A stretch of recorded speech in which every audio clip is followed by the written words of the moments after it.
Hello students, welcome to talking text books Kota live. आज हम जिस चैप्टर के बारे में बात करने वाले हैं भाई, L3 चल रहा है या L3 शुरू होगा, मगर L3 जो है ओलंपियाड लेवल क्वेश्चंस का होता है हमारा। इस बार ओलंपियाड लेवल नहीं होगा क्योंकि लास्ट सेशन में मैंने आप लोगों को बताया था कि बॉस इसमें टॉपिक्स बहुत सारे हैं, है ना। तो अगर टॉपिक्स बहुत सारे हैं तो मुझे डेफिनेटली उन टॉपिक्स को दो पार्ट्स में स्प्लिट करना पड़ा, और उसी के साथ साथ मुझे स्प्लिटिंग के बाद तीन पार्ट्स में हम लोगों ने जो है नंबर को भी, अल्फाबेट को भी और अल्फा न्यूमेरिक को भी जो है हम लोगों ने कहां कवर किया था, L2 के अंदर कवर किया था। L3 में यानी कि आज के दिन हम जो टेस्ट करने वाले हैं या जो चैप्टर के बाकी चीजें करने वाले हैं उनका नाम है रैंकिंग टेस्ट, ऑर्डरिंग टेस्ट और sequencing test, right. Sequencing test के बारे में मैंने आप लोगों को पहले भी बताया था कि बहुत सीक्वेंसिंग टेस्ट का मतलब है जंबल्ड वर्ड्स को अनजंबल करना या एक प्रॉपर सीक्वेंस में अरेंज करना, which will help you out. ऐसा हम लोग को करना पड़ेगा और उसी के साथ साथ जो है हम सारी चीजें डेफिनेटली मेंटेन करते हुए चलेंगे। रैंकिंग टेस्ट के अंदर मैंने आप लोगों को बताया था कि there will be some kind of a position test, जैसे थर्ड पोजीशन पे कोई बैठा है, फोर्थ पोजीशन पे कोई बैठा है, तो स्टार्टिंग से और एंडिंग से उनकी पोजीशंस को कैलकुलेशन करना है, वो सारी चीजें हैं, ठीक है। ऑर्डरिंग टेस्ट के अंदर है भाई, दो फैक्टर्स हमारे आते हैं यूजुअली क्वेश्चंस में। एक आता है एज रिलेटेड क्वेश्चन और एक आता है आपका कौन सा, हाइट या वेट रिलेटेड क्वेश्चन, राइट। तो ये चीजें आप लोगों को देखनी होगी, हैवी टॉल ये सब चीजें उसमें होंगी, तो क्वेश्चन के हिसाब से हम लोग सारी चीजें करने वाले हैं। और आइए आज फिनिश करते हैं हमारा इस चैप्टर को और फिर हम नेक्स्ट यानी कि L4 में जब मिलेंगे तो आप लोगों से बात करेंगे ओलंपियाड लेवल क्वेश्चंस के बारे में ऑफ ऑल दीज 3 टॉपिक्स और 6 टॉपिक्स जो भी हैं। कोशिश करेंगे कि 6 की 6 एक साथ ले लें, मिक्स्ड क्वेश्चन लेने की कोशिश करेंगे। अगर नहीं हुआ तो 2 लेक्चर्स उसके भी बनेंगे।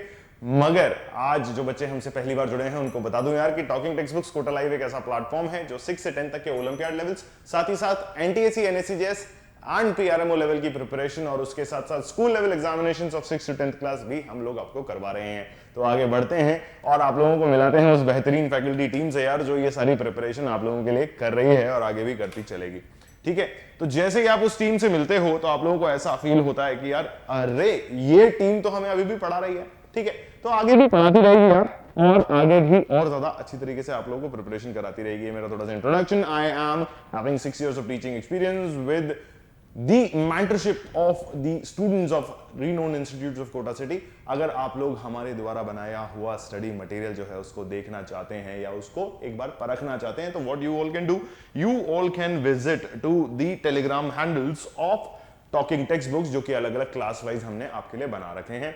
उसके बाद अगर मैं बात करूं, अगर आप लोगों को ऐसा लगता है कि यार वो टेलीग्राम हैंडल्स पे जो मटेरियल था वो मेरे लिए बहुत अच्छा है या मुझे वो मटेरियल चाहिए, तो आप लोगों ने क्या करना है, you need to visit the official website of talking text books which says is talkingtextbooks.in, www. यानी कि वर्ल्ड वाइड वेब लगाना ना भूलें। उसी के साथ साथ स्टडी मटेरियल और टेस्ट सीरीज सेक्शन में जाएं और वहां जाकर इन दोनों में से कोई सा भी एक पैकेज जो है उसको चूज कर लीजिए आपकी सहूलियत या आपकी इच्छा या आपकी जरूरत के हिसाब से। Do not forget to type the code AKLive to get 30% instant discount in all the package or whichever package you are going to buy, right? तो कोई सा भी पैकेज खरीद लो यार, कोई दिक्कत नहीं है। Credit card, debit card, net banking, 3 facilities आप लोगों के लिए अवेलेबल है। You can pay according to your like need and make this package all yours। अगर कोई भी दिक्कत, कोई भी परेशानी आप लोगों को फेस करनी पड़ रही है तो 9549041111 नंबर पे कॉल कर लीजिए and please solve all your queries by the time, ठीक है।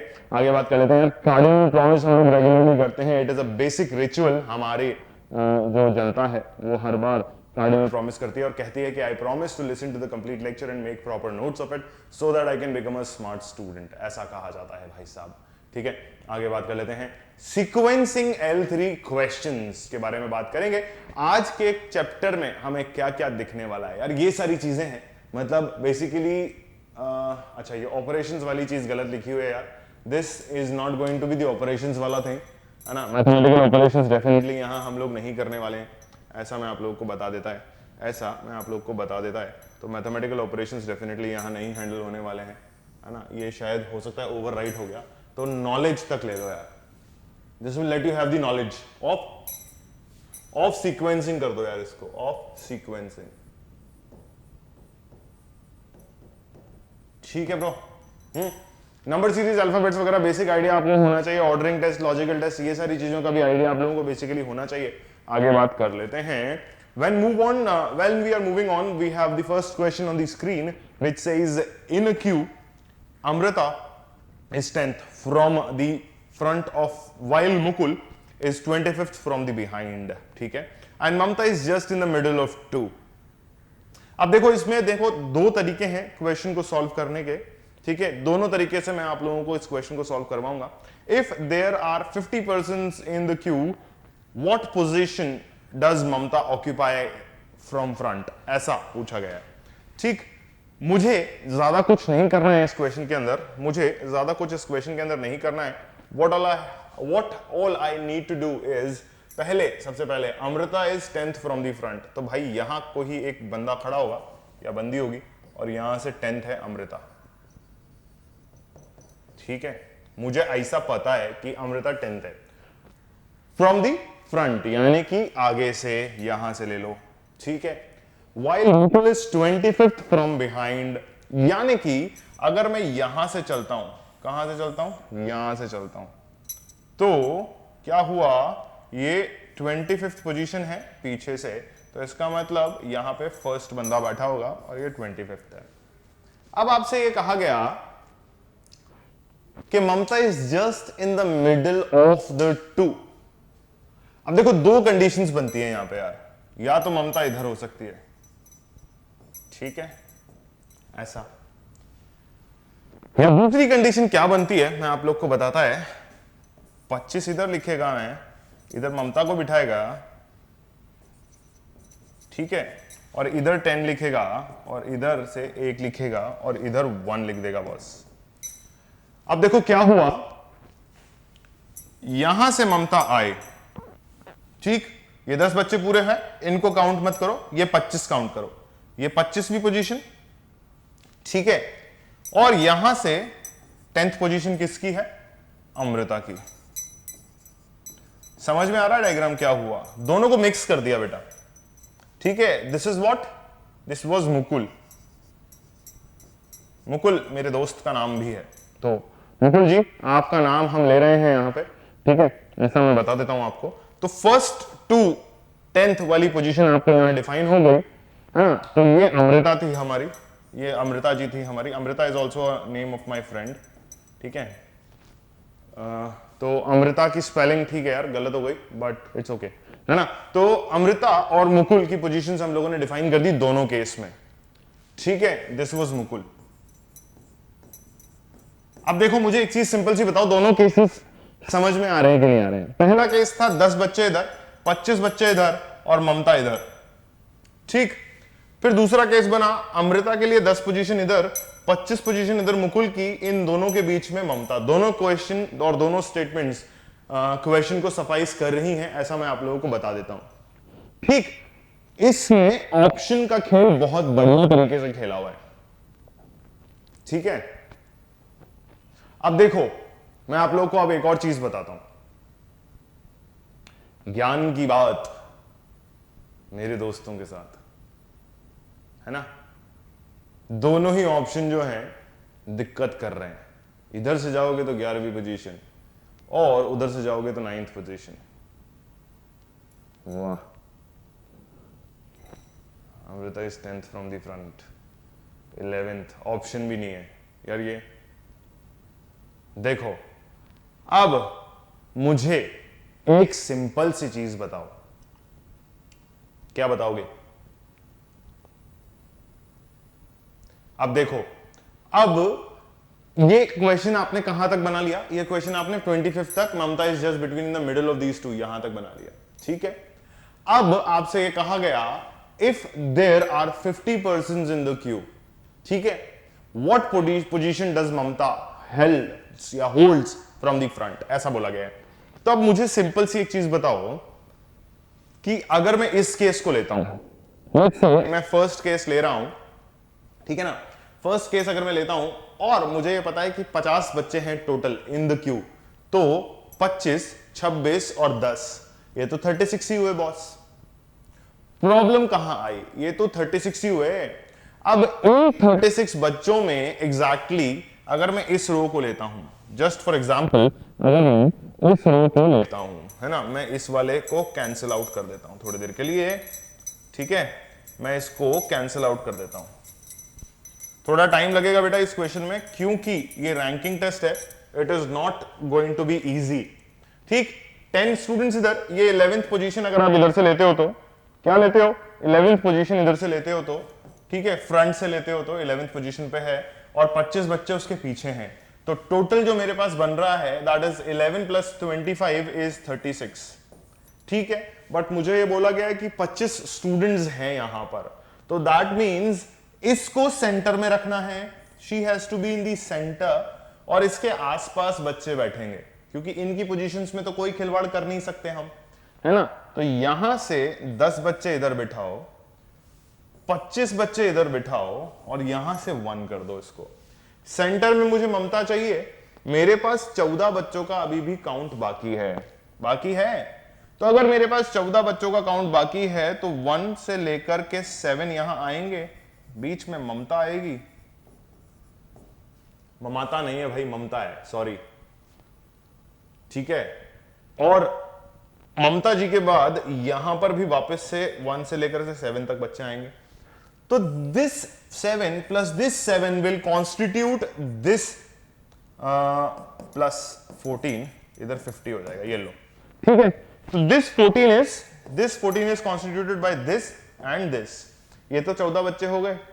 अभी अगर मैं इसका पूरा काउंट करता हूं तो 14 ये प्लस 25 ये कितना हुआ बेटा, जल्दी बताओ, 14 ये प्लस 25 ये कितना हुआ, 39, है ना।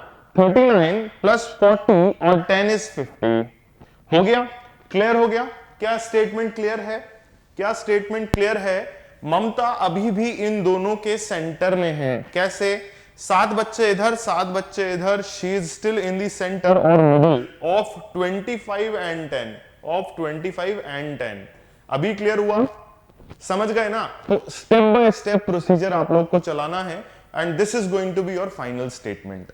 अब आपसे लास्ट में क्या पूछा है वो देखो, what is the position of Mamata occupying from the front, यानी कि शुरुआत से चलते हुए ममता कौन सी पोजीशन ऑक्यूपाई करती है।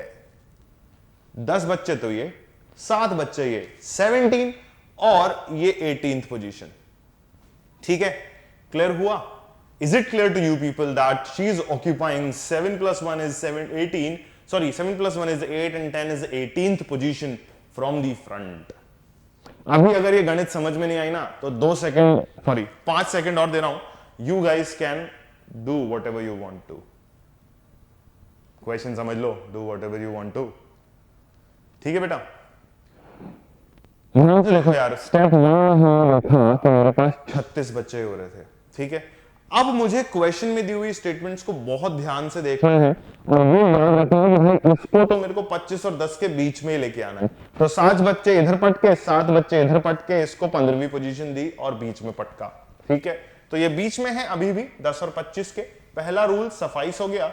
25वीं पोजीशन मुझे कोई मतलब नहीं, 10 पोजीशन मुझे कोई मतलब नहीं है। यहां से मुझे चेक करना है कि ममता की पोजीशन क्या है। तो 10 और 7 17, और 18वीं पोजीशन पे ममता, 18th पोजीशन ममता जी के लिए। ठीक है, ठीक है। इस क्वेश्चन का दूसरा रूप और भी है, उसको हम क्या करेंगे, उसको हम देखेंगे कहां, ओलंपियाड लेवल क्वेश्चंस में। इसी क्वेश्चन के दूसरे 2 रूप या 1 रूप और लेकर के आऊंगा मैं, जिसमें आप लोगों को और मजा आएगा इस क्वेश्चन को करने में। राइट, क्वेश्चन के आंसर्स में कुछ झोलझाल होगा, वो हम देखेंगे कब, अगले ओलंपियाड लेवल के सेशन में। तब तक के लिए अगले सवाल पे चलते हैं बेटा, है ना। Let's move on to the next question. ये टाइमर जो है बढ़ रहा है बेटा, ध्यान रखो। टाइमर अभी 60 सेकेंड्स का होते ही you will be stopping the question. तब तक समझ लो क्या हो रहा है इस क्वेश्चन में। 60 सेकेंड है आप लोग के पास, 1 मिनट क्वेश्चन पढ़ने के और क्वेश्चन को सॉल्व करने के लिए। Raman ranks 16th from the top and 49th from the bottom, ऐसा कहा गया है। ठीक है, how many students are there in the class, ऐसा पूछा है। मतलब सिर्फ रमन की रैंक बताई है दोनों पोजीशंस से। ठीक है, मतलब एक ही बच्चे की 2 जगह से क्या क्या पोजीशन है starting from the front end and, ऐसा पूछा गया है, सॉरी ऐसा बताया गया है। और फिर आपसे पूछा है how many students are there in the class. ठीक है बेटा, मात्र 5 सेकंड रह गए भाई। चलो चलते हैं, टाइम अप है ना। चलो क्या हो रहा है, let's just do one simple thing कि हम ये देख लेते हैं कि Raman rank 16th from the top. अगर टॉप से बोला है तो मैं यहां से भी ले सकता हूं ना, मतलब स्टार्टिंग पॉइंट से ले लो, ठीक है। स्टार्ट से कितना है 16th है, यानी कि 16, ठीक। इसी बच्चे की रैंक लास्ट से आ रही है कितनी 49, तो दैट मींस लास्ट वाला जो बच्चा है उसको थोड़ी देर के लिए फर्स्ट रैंक दे दो। इसकी 49th है, क्या है 49th है, कहां से, यहां से, ठीक है। यहां से कितनी है 16 है। कौन है ये बालक, इसका नाम है रमन, ठीक है। अगर ये रमन है तो रमन की 2 रैंक हो सकती है आगे और पीछे से, ठीक है। ऐसा कहते हैं ना कई बार हम लोग कि अरे मैं तो पीछे से फर्स्ट आया, पीछे से फर्स्ट आया मतलब फेल हुआ, है ना। तो ये भाई इतना फेल नहीं हुए, ये पीछे से 49th आए तो आगे से 16th आए, ठीक है। चलो आगे बात करते हैं। अब पूछा गया है how many students are there in the class, ऐसा मैं आपसे पूछ सकता हूं। तो देखो ये बहुत इजी क्वेश्चन है, इसमें ज्यादा घबराने की जरूरत नहीं है, इसमें ज्यादा घबराने की जरूरत नहीं है, बहुत इजी क्वेश्चन है। कैसे भाई, मुझे पीछे से पता है कि टोटल 49 स्टूडेंट्स हैं, अगर मैं रमन को भी काउंट करता हूं तो, ठीक है। रमन से जस्ट पहले वाला जो है वो कितना है 48th पोजीशन होगा, ठीक है।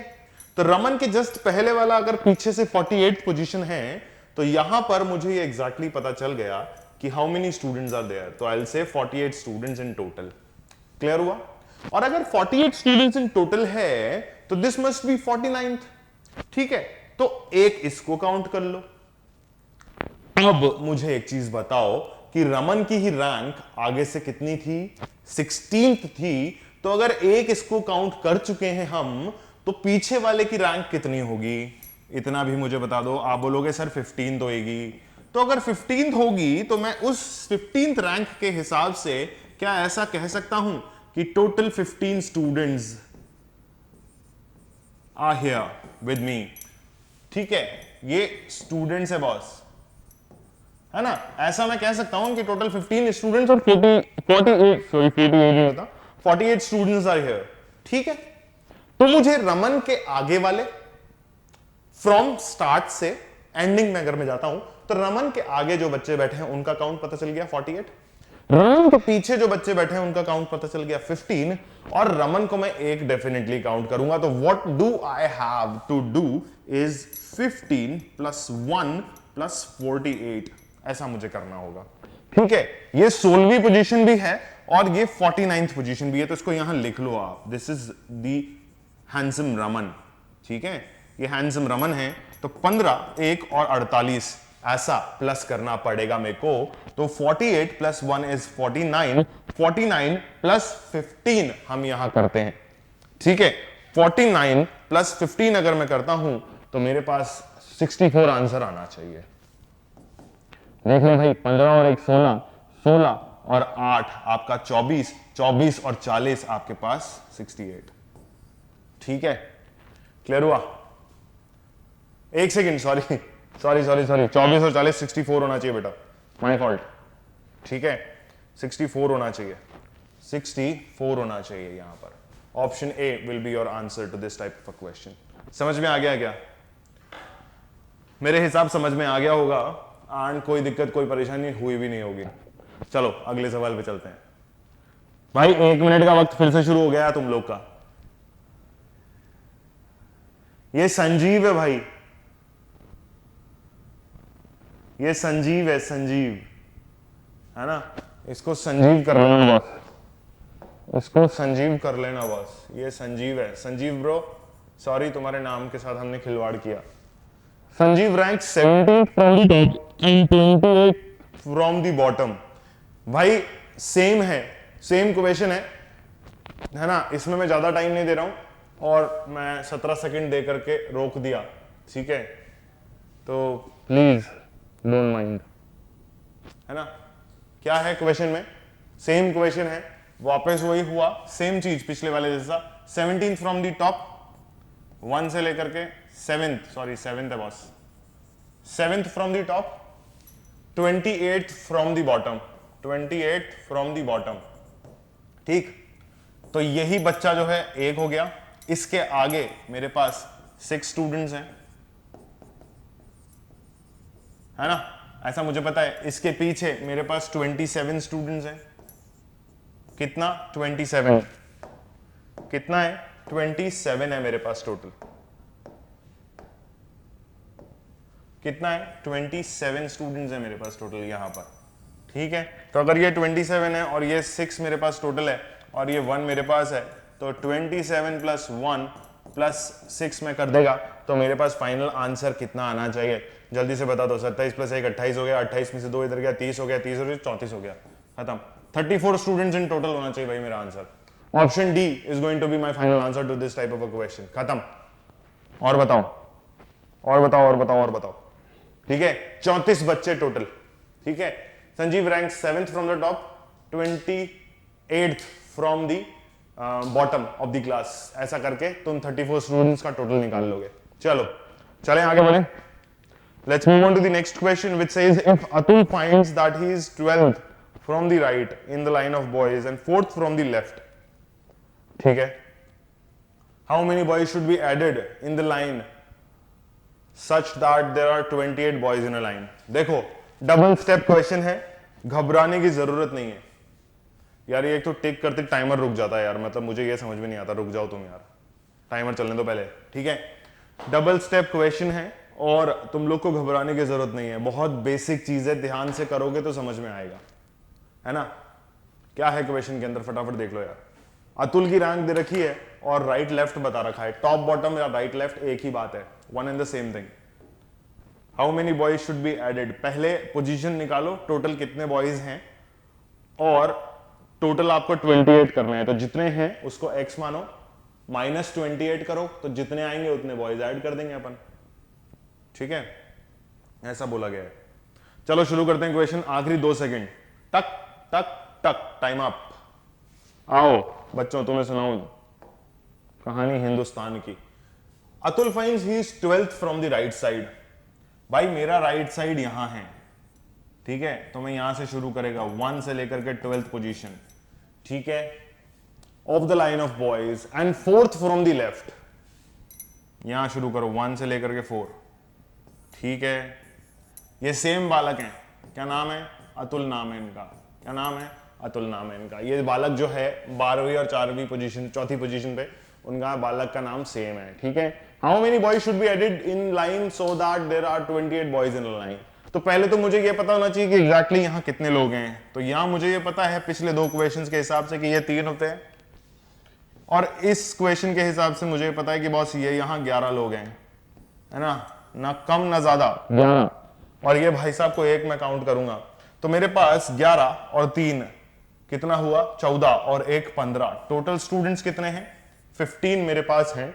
मुझे 28 बनाने हैं, ठीक है। 3 प्लस 1 प्लस 11 कितना हुआ? 12 और 3 15। अगर 15 मेरे पास बच्चे अभी हैं और मुझे कितने 28 दिखाने हैं, तो 28 माइनस 15 इज इक्वल्स टू 3 और यहां से 1, ठीक है मेरे दोस्त। टोटल 28 बच्चे मुझे करने हैं, तो मुझे 13 बच्चे और ऐड करने होंगे। नीड टू ऐड 13 स्टूडेंट्स, ठीक है। कूल, ऐसा मैं आप लोग को बोल देता है। ऑप्शन बी मेरा जो है फाइनल आंसर हो जाएगा। चलो चलेंगे, समझ में आ गया होगा मेरे हिसाब से। चलिए साहब, 5वां question of the day. Manisha ranks 16th from the top and 29th from the bottom amongst those who passed an examination। भाई साहब, मतलब 16th from the top and 29th from the bottom है, तो इसका मतलब एक पोजीशन इधर से उड़ा दो तो 15 बच्चे और 28 बच्चे, 15 और 28 और 8, ऐसा बोला गया है ना। 29 बोला है तो एक पोजीशन कम हो जाएगी, 16 बोला है तो एक पोजीशन कम हो जाएगी, तो 28 और 15 ऐसा आप लोग को करना पड़ेगा। तो 33 तो यही हो गए आपके, और 33 के बाद 10, 43 स्टूडेंट्स और एक 144 स्टूडेंट्स जो हैं टोटल एग्जाम में पास हुए थे, ऐसा लिखा हुआ है। ठीक है, 6 boys did not participate in the competition and 5 failed. How many boys were there in the class? क्या मजाक है ये, क्वेश्चन समझ में नहीं आया। वाह, पता नहीं क्या पूछ लिए, क्या बता दिया। How could we tell how many boys are there in the class? हैं? मतलब कैसे बताएंगे हम ये, पता नहीं, कुछ भी पूछ लेते हैं। चलो फिर भी करके देखते हैं एक बार क्वेश्चन यार। How many boys are there in the class? Manisha ranked 16th from the top and 29th from the bottom amongst those who passed. वाह, क्वेश्चन अधूरा सा लग रहा है मुझे यार। Amongst those who passed an examination. ठीक है, 6 boys did not participate in the competition and 5 failed in it.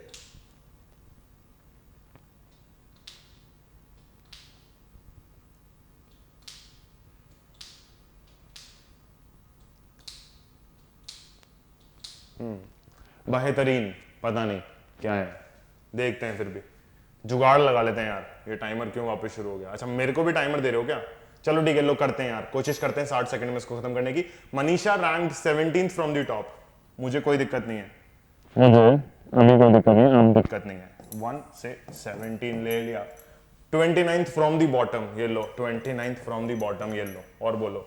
ये एक ही बालक है, तो एक ये हो गया, 16 ये हो गए, और 28 ये हो गए। ठीक है, अब मुझे ये बोला अमंग्स दोज हु पास्ड, तो मैंने वही कहा था ना, 28 प्लस 16 प्लस 1 आपको करना पड़ेगा। अच्छा, मैंने 15 प्लस कर दिया था क्या? हाँ ठीक है, 15 ही प्लस करना था बेटा, 15 ही है ये, 15। ठीक है, तो 15 और 28 और 1 मैंने आपको टोटल कितना बताया था बालकों? 28 और 1 इज 29, 29 और 5 इज आपका, फटाफट से बताओ, 34, 34 और 10 इज 44, 44 टोटल मैंने आप लोगों को स्टूडेंट्स बताए थे। ठीक है, अब मुझे ये बताओ कि 6 boys did not participate in the examination, ऐसा है। ठीक है, 5 फेल्ड, 5 जो है फेल हुए और 6 जो है आपके भाई साहब जो पार्टिसिपेट ही नहीं किए। ठीक है, did not participate in the competition 6, competition 5 failed, ऐसा लिख दो इधर। तो ये हुआ टोटल 11 आपके पास। ठीक है, 11 लड़के तो ये हुए, बाकियों के बारे में कोई इंफॉर्मेशन दे नहीं रखी। क्या नहीं दे रखी? बाकियों के बारे में कोई इंफॉर्मेशन दे नहीं रखी। और लड़कियों में सिर्फ ऐसा कहा है कि Manisha rank 16th from the top and 29th from the bottom amongst those who participated in the examination. ठीक है, 11 हो नहीं सकता क्योंकि ऑप्शन 11 है नहीं। तो क्या करो, 44 में से एक लड़की माइनस कर दो, which is what? Manisha madam हमारी। तो कितना आया? 43। 43 में एक प्लस करो, 54 आपका आंसर होना चाहिए, बट 54 भी ऑप्शन में नहीं है। ये क्वेश्चन गलत है मेरे दोस्त। क्या है? ये क्वेश्चन में कुछ गड़बड़ है। Manisha ranked 16th from the top, 29th from the bottom amongst those who passed in examination. 6 boys did not participate in the competition and 5 failed in it. 6 और 5 11. How many boys were there in the class? तो देखो, इसमें generalised यही statement आता है मेरे पास कि 28 और 15 जो थे ना, वो भाई साहब लड़के ही थे। तो मैंने 43 स्टूडेंट्स मेरे मान लिए, और उसके बाद how many boys were there in the class ऐसा मुझसे पूछा हुआ है। तो 43 मैंने लड़के माने और उधर से 11 लड़के मुझे और एक्स्ट्रा दिए गए हैं। तो 44 मेरा हुआ और 54 मेरा आंसर आना चाहिए था लॉजिकली। तो या तो इस क्वेश्चन को अगर सही करना है तो you can make a change in the question. What? You can make a change in the question. आप यहां 54 लिख लो ऑप्शन को, तो आपका ऑप्शन जो है बी करेक्ट हो जाएगा। तो यार इसमें ऑप्शन में कुछ गड़बड़ी थी, ऑप्शन में कुछ गड़बड़ ही थी, क्योंकि ये जो है ना, ये देख रहे हो, ये 6 लिखा हुआ है, ये बी नहीं है, समझ रहे हो? तो ऑप्शन में कुछ गड़बड़ थी, मेरे हिसाब से ऑप्शन यही है। ठीक है, 54 टोटल होगा। क्यों किया मैंने ऐसा, मैं बताता हूं आप लोगों को। यहां पर लड़कियों का कोई जिक्र नहीं है कि भाई ये जो 29 और ये जो 16 है ये लड़कियां हैं। तो मनीषा रैंक्ड कितना? 16 from the top and 29 from the bottom amongst those who passed an examination. लड़के लड़की का कोई जिक्र नहीं है, लड़कों का जिक्र इस स्टेटमेंट में हुआ है। 6 बॉयज और यहां पर 5 बॉयज, तो 6 और 5 तो मैंने टोटल 11 कर दिए, और 11 में से मनीषा को मैंने टोटल 44 में से हटा दिया। 44 मैंने कैसे काउंट किया, इसको एक सिंगल लिया, 28 और 15 और एक किया, तो मेरे पास 44 का सम टोटल आ गया। ठीक है, 44 का सम टोटल मेरे पास जैसे ही आया तो मैंने एक और चीज यहां पर खेली कि भाई एक जो मनीषा जी थी, ये मनीषा जी, इनको हटा दो, क्योंकि इन्हीं के बारे में क्लैरिटी है कि ये लड़की है ना, अकॉर्डिंग टू द नेम। तो एक मनीषा जी हट गई तो कितने बचे, 43। तो इन 43 को बॉयज मानकर इसमें 11 प्लस कर दो, which will give you the total amount of boys in the class, which will be 4 and then 5, which will give you 54 students। ठीक है बेटा, तो ऑप्शन नंबर बी आप लोग का इस तरीके से करेक्ट हो जाने वाला है। ठीक है, क्लियर हो गया? तो आई होप ये क्वेश्चन आप लोग को समझ में आ गया होगा। हम चलते हैं हमारे सवाल की तरफ। भाई ये जो क्वेश्चन है, this question belongs to the exact sequencing of words. ठीक, क्या लिखा हुआ है, there has to be a sequence college, child, salary, school and employment.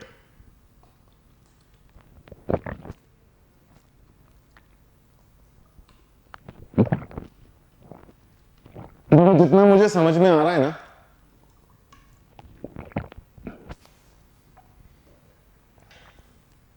या तो ये रिवर्स ऑर्डर है या ये फॉरवर्ड ऑर्डर का क्वेश्चन है। ठीक है, कैसे रिवर्स और फॉरवर्ड ऑर्डर का क्वेश्चन आएगा वो भी मैं आप लोग को बताने वाला हूं। इसमें जीवन रेखा के बारे में बात की हुई है। ठीक है, जीवन रेखा तो किस तरीके से हमारी जीवनी चलती है उसके बारे में बात की है। मात्र 4 सेकंड बाद हम बताएंगे कि क्या बातें हो रखी हैं। चलिए जी, आइए हम बताते हैं आपको कि क्या बात हो रखी है। अगर मैं आप लोगों से नॉर्मली बोलूं तो एक जीवन की शुरुआत जो है किसी भी बच्चे के साथ होती है, राइट? तो ऑर्डर अगर मैं जमाता हूं तो मैं यहां लिखूंगा अपना चाइल्ड। ठीक है, वो बच्चा जब बड़ा होता है तो उसको हम स्कूल भेजते हैं, है ना? मम्मी पापा से पूछना, आप लोगों के साथ भी उन्होंने यही करना है। चाइल्ड जब स्कूल जाता है तो स्कूल के बाद जब वो स्कूल से पढ़ के बाहर निकलता है तो उसको एक कॉलेज में दाखिला मिलता है ना? और अगर जब वो कॉलेज जाता है तो डेफिनेटली उसकी जॉब तो लगती है। तो जॉब लगने से क्या होगा, एम्प्लॉयमेंट जो है वो बढ़ेगा, है ना? और पैसा घर में आएगा। ठीक है, और अगर पैसा घर में आएगा तो उसका सिंपल फॉर्म होगा सैलरी। ठीक है मेरे दोस्त, तो this is going to be the beautiful order of this beautiful type of a question. अब हमें क्या करने का है, हमें सिर्फ नंबर लिखने का है, 2, 4, 1, 5, 3। 24,153 जहां लिखा हुआ ना भाई साहब, उसको धक्का लगे से टिक मार्क कर दो और आपका आंसर सही हो जाएगा। इसीलिए मैं कह रहा था बेटा कि इसमें क्या है कि एक इंसान की जीवनी की बात हो रखी है। क्या हो रखी है? एक इंसान के जीवन की बात हो रखी है। ठीक है ना? आप लोग भी यही करोगे बेटा। अभी आप लोग स्कूल में हो, स्कूल के बाद आप लोग जाओगे कॉलेज में, कॉलेज के बाद आप लोग की जॉब लगेगी, पैसा कमाओगे तो अपने मम्मी पापा को दे दोगे, है ना? ऐसा करना, वरना पाप लगेगा तुम्हें जिंदगी में। चलो आगे बढ़ते हैं। अगला क्वेश्चन कहता है reading, composing, writing and printing. हाँ, अब देखो यहां पर खेल खेल गए डायरेक्टर साहब। Reading, writing, composing and printing. तो कंपोजिंग का मतलब बेसिकली देखो, इसको भी एक पर्टिकुलर ऐसे सेट ऑफ ऑर्डर में आप लोग को जमाना है कि आप लोग का एग्जैक्ट मीनिंगफुल चीज बाहर आए। ऑप्शंस के हिसाब से अगर मैं डालता हूं तो मैं अगर लिखूंगा तो पढ़ूंगा कैसे? ठीक है, तो डेफिनेटली 3 तो सबसे पहले आएगा, है ना? और अगर पढ़ूंगा नहीं तो कंपोज कैसे करूंगा? और अगर कंपोज नहीं करूंगा तो प्रिंट कैसे होगा? तो printing is to be the last option. ठीक है, तो printing is to be the last option, है ना? और यह भी हो सकता है कि रीडिंग जो है वो लास्ट ऑप्शन हो, बट यूजुअली हम प्रूफ रीड करते हैं किसी भी चीज को और उसके बाद उसको प्रिंट करते हैं। ठीक है, दोनों ऑप्शंस में खेल के देख लेते हैं। तो अब आप देखो, रीडिंग भी लास्ट ऑप्शन हो सकता है, तो मेरा ऑप्शन बी और option C could be right. ठीक है, ऑप्शन सी और option A could also be right because printing is also the last option. इसमें थोड़ा सा खेल खेल दिया यार इन लोगों ने, है ना। अपन देख लेते हैं कि क्या खेल खेला है। क्वेश्चन के दो भाग जो हैं, यानी कि point number 2 and point number 3 में कुछ झोल छुपा हुआ है। कंपोज किया, फिर लिखा, लिख करके उसको पढ़ा, कंपोज किया फिर लिखा फिर उसको पढ़ा, यानी कि 2, 3, 1 एंड 4। ऐसा हो सकता है? नहीं। पहले पढ़ा, फिर लिखा, फिर कंपोज किया और फिर प्रिंट किया, ऐसा भी हो सकता है। This is going to be the beautiful question. तो उसको अपन ऐसा करते हैं, अच्छा इसमें चीज हो सकता है, ऑर्डरिंग टेस्ट भी हो सकता है ना। ऑर्डरिंग टेस्ट है ये, सीक्वेंशियल ऑर्डर टेस्ट। तो इसमें अब देखो, कंपोज अगर आप कर रहे हो तो दिस इज सी। एक लॉजिक और हो सकता है, अल्फाबेटिकल ऑर्डर। कंपोज अगर आप कर रहे हो तो दिस इज 3, ठीक है। उसके बाद अगर मैं आप लोगों से पूछता हूं तो 16 उस पे आएगा। कंपोजिंग, प्रिंटिंग, 2, 4 का कोई ऑप्शन है क्या?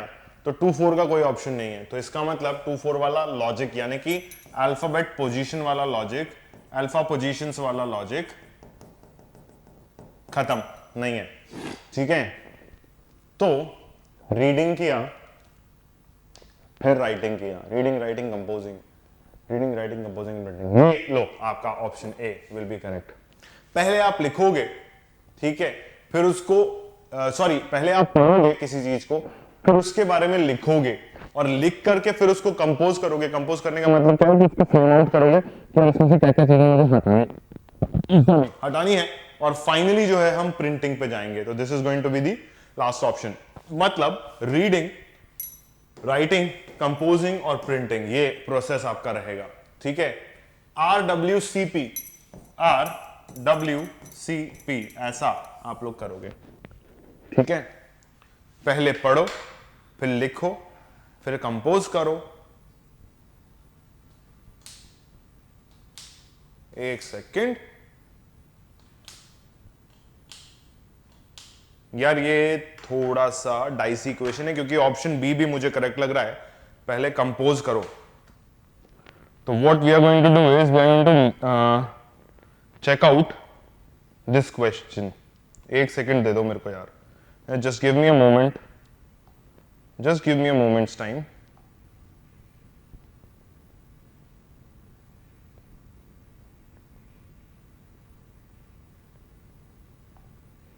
देखो, कंपोजिंग का मीनिंग जो है ना, वो होता है रचना करना, है ना।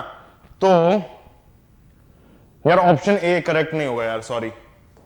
कंपोजिंग का मतलब, एक सेकंड, मैं इसको दूसरा वाला कंपोजिंग समझ रहा था, तो this is not going to be the answer. Option B जो है ये आंसर हो सकता है। कंपोज करो यानी कि रचना करो, फिर लिखो, फिर उसको प्रिंट करो,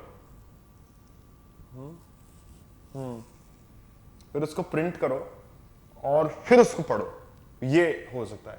ये could be the possible answer, है ना। इसमें थोड़ा सा डाइसी हूं मैं, but we are going with option B, है ना। क्या करना है? कंपोज करो पहले, यानी कि रचना करो, उसके बाद उसको लिखो, है ना।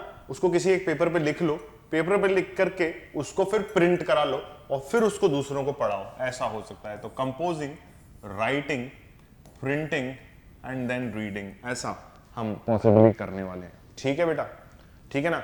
अब चलो हम चलते हैं हमारे अगले सवाल की तरफ। मैं ऑफ कर दिया था क्या इसको, सॉरी यार। CWER आपका होगा। अब देखो, cutting dish vegetable market cooking, इस सवाल में आपको ये सिखाया जाएगा कि आप मार्केट से सब्जी ला करके काट के कैसे पकाओगे। मतलब एकदम आप लोगों को एक्सपर्ट किया जा रहा है। पहले तो आप लोगों को ये बताया कि तुम्हें कॉलेज जाना पड़ सकता है, कॉलेज के बाद तुम्हें पढ़ाई करनी पड़ सकती है, पढ़ाई के बाद तुम्हें सैलरी लेनी पड़ेगी, तो तुम्हें जॉब भी करनी पड़ेगी, ऐसा सिखाया। और अगर तुम जॉब पे जाओगे तो तुम्हें कम्युनिकेशन भी करना पड़ेगा, क्योंकि इसमें तुम्हें कुकिंग सिखाई है ना। भाई अकेले रहोगे तो खाना तो बनाना आना चाहिए। तो चलो आओ खाना बनाते हैं, है ना। चलो आओ खाना बनाते हैं। चलो भाई, cutting dishes vegetable market and cooking, cutting dishes vegetable market and cooking. तो क्या करना है, सिंपल सी चीज है यार, बहुत सिंपल सी चीज है। आप क्या करोगे, सबसे पहले आप जाओगे मार्केट, है ना, मार्केट जाओगे, मार्केट में आप जो है वेजिटेबल लेकर के आओगे मार्केट से, ठीक है। फिर उनको क्या करोगे, एक डिश लोगे और उस डिश के अंदर, सॉरी डिश नहीं लोगे, ये वो वाला डिश नहीं है, ये वो वाला डिश नहीं है ना, क्या है, ये वो वाला डिश नहीं है, ये वो वाला डिश नहीं है, क्या है ये वो वाला डिश नहीं है, ये डिश है, डिश बनाने वाला या खाने वाला डिश, ठीक है। तो आप वेजिटेबल अगर लाए तो उसको फिर आप क्या करोगे, कट करोगे, फिर उसको कुक करोगे और कुक करने के बाद उससे जो है एक डिश बन जाएगी। अभी समझे? तो अगर मैं आप लोगों से ये सिंपल से कहता हूं, क्या कहता हूं बेटा, सिंपल से मैं आप लोगों से कहता हूं कि सबसे पहले जाओ मार्केट, है ना, मार्केट से लाओ वेजिटेबल, ठीक है, वेजिटेबल्स को करो कट, ठीक है, और कट करने के बाद उसको करो कुक, और कुक करने के बाद उसकी बनेगी डिश। अभी समझ में आया? अभी समझ में आया क्या हो रहा है? समझ में आया क्या हो रहा है ना? तो अब देखो अपन क्या करेंगे, वापस से आते हैं। तो मतलब मेरा जो ऑर्डर है वो कुछ इस तरीके से रहेगा कि 4 3, फिर आपके पास कटिंग है 1, कुकिंग है आपका 5 और डिश है आपकी 2। 4 3 2 4 3 1 5 2 4 3 1 5 2 4 3 1 5 2 1 5 2, ऑप्शन सी आप लोग का आंसर हो जाएगा, ठीक है। बहुत क्लियरली बोल रहा हूं कि ऑप्शन सी आपका आंसर होएगा। तो आप इसी तरीके से जब आप जॉब पे जाओगे तो आपको यही प्रोसीजर रखना है खाना बनाने का, है ना। चलो अगले सवाल पे चलते हैं। क्वेश्चन कहता है इनकम है, स्टेटस है, एजुकेशन है, वेलबींग है और जॉब है, ठीक है। अब देखो यहां पर फिर से एक डाइसी सिचुएशन आ गई, एक डाइसी क्वेश्चन आ गया। इसमें जो है मतलब सारी चीजें इशारा कर रही है कि अगर आप टॉकिंग टेक्स्ट के साथ जुड़े रहोगे तो बेटा इसी तरीके की आप लोगों की जीवनी हो जाएगी, मतलब बहुत पैसा बहुत कमाओगे, बहुत तारीफ कमाओगे, बहुत अच्छे से जो है अपने अपने कॉलेज में जाओगे, ऐसा कुछ इंडिकेशन है ये, मैं बता रहा हूँ आप लोग को। चलो क्या है, इनकम, स्टेटस, एजुकेशन, वेलबींग और जॉब। तो इसमें क्या करना चाह रहे हैं ऐसा मुझे बताओ। 44 सेकेंड है, मतलब सॉरी 10 सेकेंड लास्ट के बचे हैं। अगर आप एजुकेशन लेते हो तो आपको जॉब मिलेगी, जॉब लोगे तो आपको इनकम मिलेगी, इनकम से आपका स्टेटस बनेगा, यानी कि 3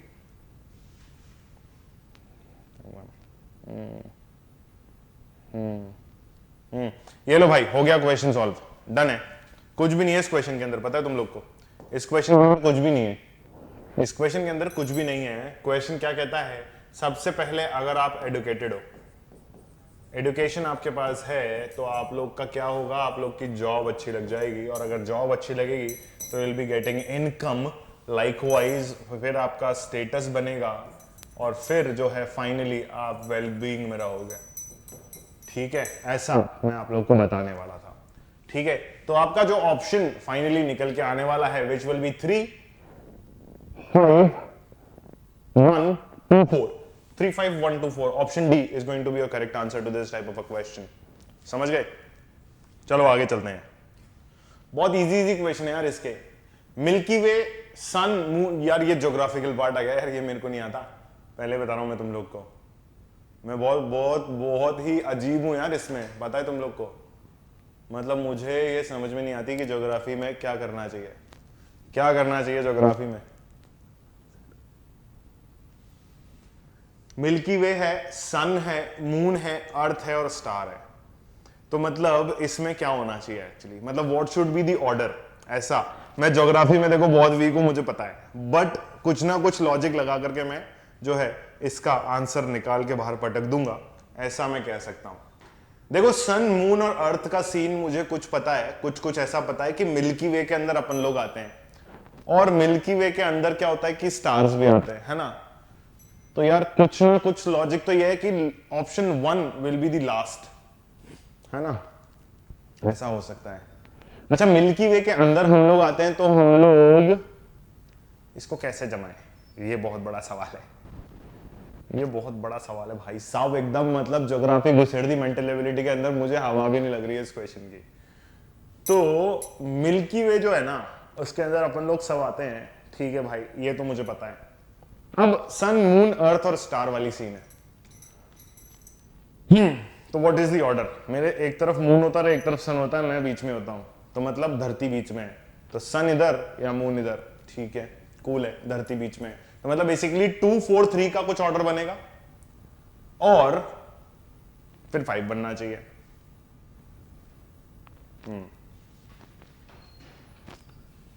क्या मैं करूं इसको? कूल है यार, milky way would be the best option, तो मिल्की वे के अंदर हम लोग सब आते हैं, तो मैं ऑप्शन डी के साथ जाना चाहूंगा, मगर मैं देखना चाहूंगा कि एक्चुअली है क्या इसका सीन, है ना।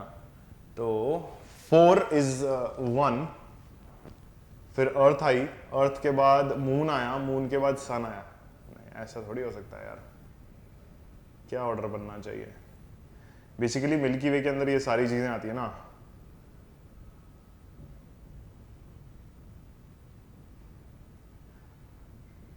बहुत बढ़िया, फंस गए रे ओबामा। क्वेश्चन ही अजीब सा है यार, कैसे करेंगे, लेकिन इसको सॉल्व तो करेंगे अपन। 2 है सन, फिर आया मून।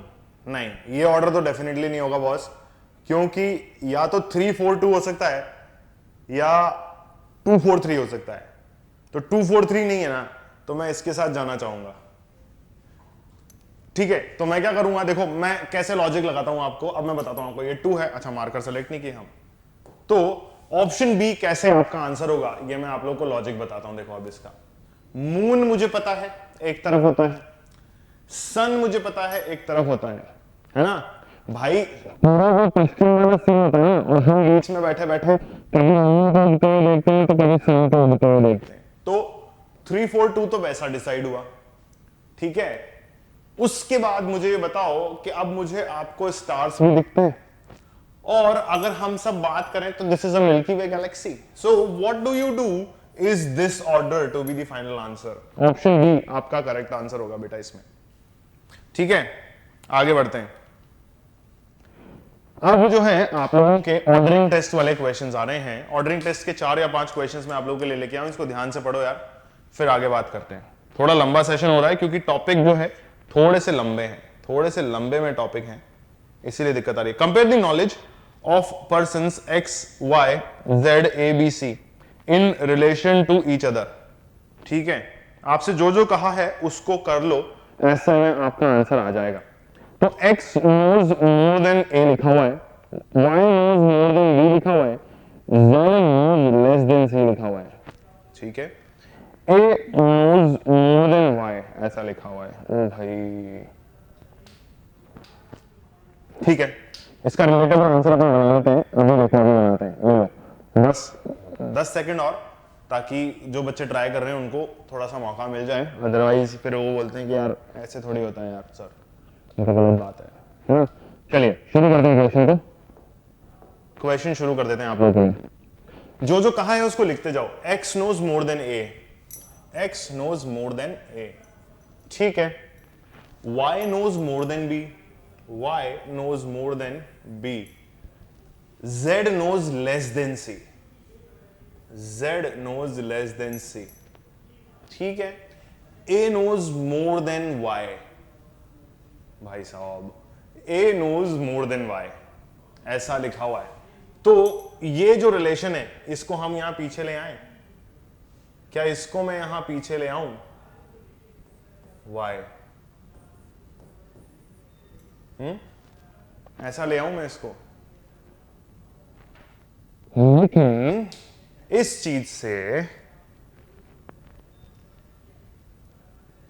मुझे ये कहां पता चला कि z knows less than c,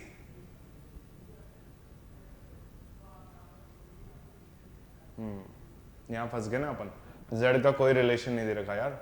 x knows more than a, y knows more than, y knows as much as b, एक रिलेशन गड़बड़ हो गया यार, रुको एक सेकंड, एक रिलेशन गड़बड़ हो गया। देखो मैं बताता हूं क्या रिलेशन गड़बड़ हुआ, हम वापस से चलेंगे, वापस से स्टार्ट करेंगे। x knows more than a, ठीक है, y knows as much as b लिखा हुआ है, y knows as much as b, ठीक है। Z knows less than C, ठीक है, Z knows less than C, Z knows less than C ऐसा लिखा हुआ है। एंड फिर लिखा है A knows more than Y।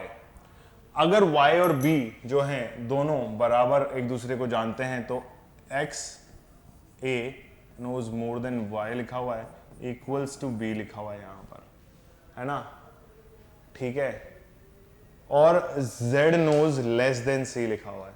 तो C के लिए एक रिलेशन और इन लोग को देना चाहिए था, बट इन लोग ने दिया नहीं है, तो पता नहीं क्या लॉजिक लगाया होगा, बट ठीक है, इतना जो मेरे पास नॉलेज आया उसके हिसाब से मैंने ये रिलेशन एक बना लिया है, ठीक है।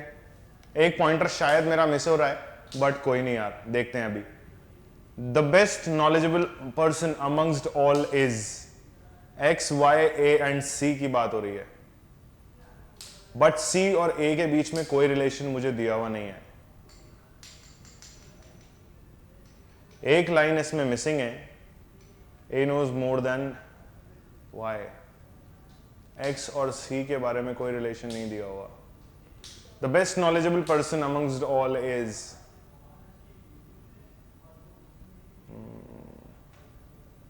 यार एक पॉइंट मिसिंग है यार, इसमें कुछ पॉइंट तो मिसिंग है। एक सेकंड रुक जाओ जरा, एक सेकंड रुक जाओ जरा, एक सेकंड रुक जाओ, एक सेकंड रुक जाओ, मुझे क्वेश्चन चेक कर लेने दो, है ना, मुझे क्वेश्चन चेक कर लेने दो। मेरे पास क्वेश्चन है, I have the question with me. मैंने जो क्वेश्चंस डलवाए थे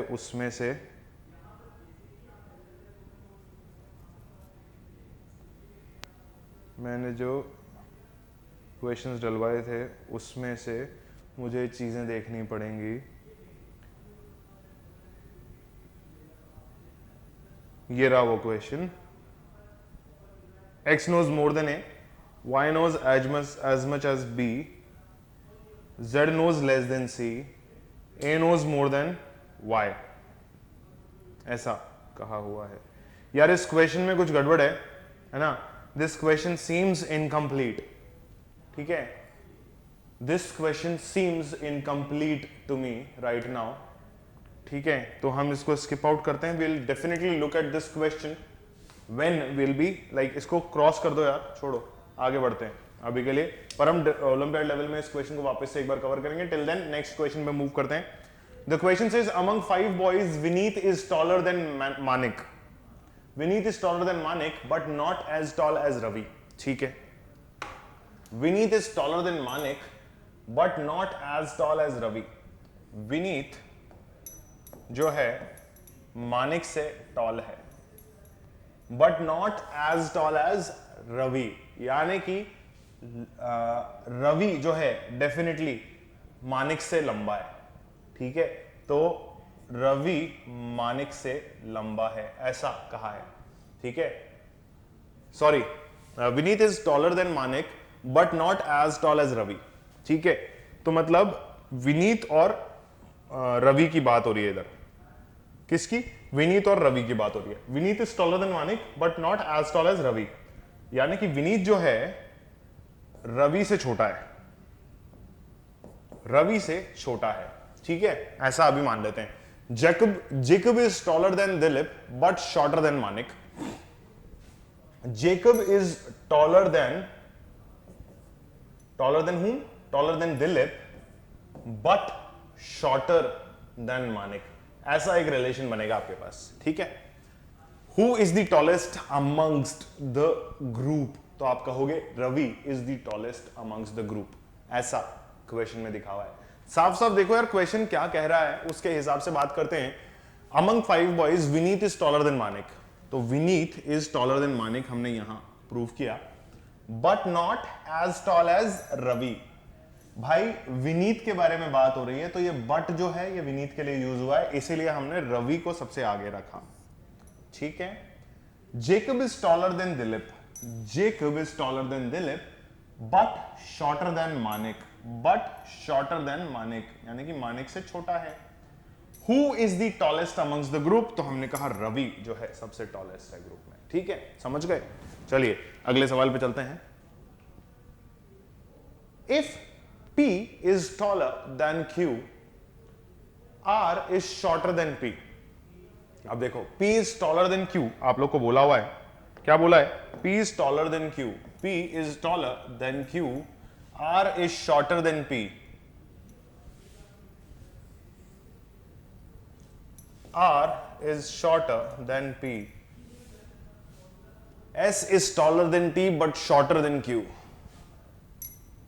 S is taller than T but shorter to Q. ऐसा लिखा हुआ है. Then who amongst them is the tallest? अब देखो इसको भी कैसे सेट करेंगे हम. ये जो सेकंड स्टेटमेंट इसको भी सेट करना है. R is shorter than P. ठीक है, तो R डेफिनेटली P से छोटा है, तो Q से छोटा है कि नहीं है ऐसा मुझे बोला नहीं गया, राइट? तो उसके लिए मैं क्या करने वाला हूं? उसके लिए मैं सिंपल सी एक चीज करने वाला हूं which will give me a specific reason. जो क्या है, ये क्या बोला है? P is taller than Q, ऐसा मुझे रिलेशन में बोला है. R is shorter than P. R is shorter than P then Q then S Q T, ऐसा बोला हुआ है. S is taller to T, S is taller to T, but shorter than Q, Q से छोटा है. Then who amongst the following is tallest? तो आप कहोगे P is the tallest. Option A is going to be your final answer to this type of a question. फटाफट से note कर लो भाई, फटाफट से नोट कर लो. सेशन अच्छा खासा लंबा हो गया यार, है ना? अब चलते हैं हमारे अगले सवाल की तरफ. That is 14th question of the evening. Ashish is heavier than Govind. Mohit is lighter than Jack. ठीक है, Ashish is heavier than Govind, Mohit is lighter than Jack. ठीक है, ऐसा बोला हुआ है. तो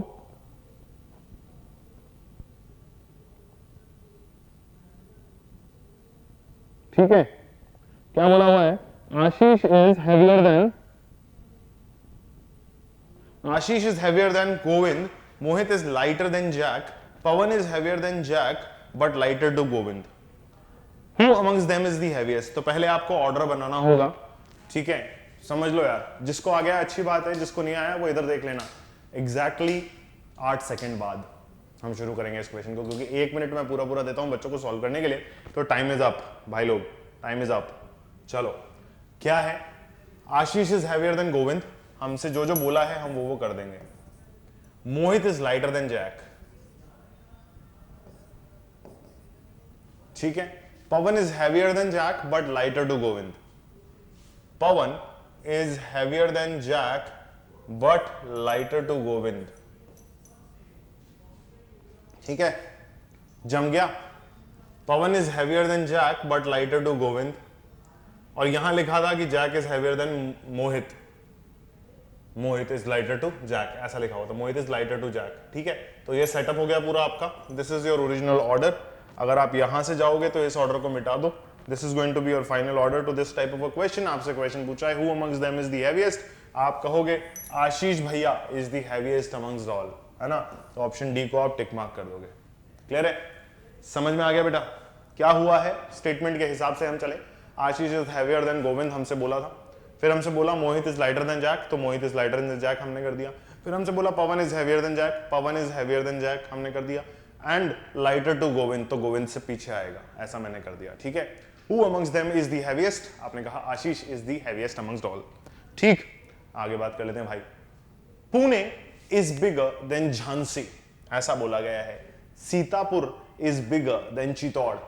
Raigarh is not as bigger as Jhansi. तो ऑब्वियसली अगर बिगर नहीं है तो छोटा ही है डेफिनेटली, है ना? But is bigger than Sitapur. Raipur की बात हो रही है यहां पे भी. Raipur is bigger than Sitapur, but लगा हुआ है. ठीक है, ये ध्यान रखना. विच इज द स्मॉलेस्ट. लैंग्वेज को समझने के बाद हम सवाल को पूरी तरीके से करते हैं. Raigarh is not big as big as Jhansi, तो यानी कि झांसी बड़ा है रायगढ़ से. But is bigger than Sitapur, तो मतलब सीतापुर जो है वो रायगढ़ से बड़ा है. ठीक है,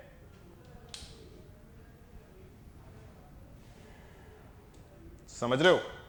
क्वेश्चन में झोल झाल है भाई. जो जो कहा है वो बनाएंगे और फिर क्वेश्चन को सेटअप करेंगे. आइए क्वेश्चन की शुरुआत करते हैं.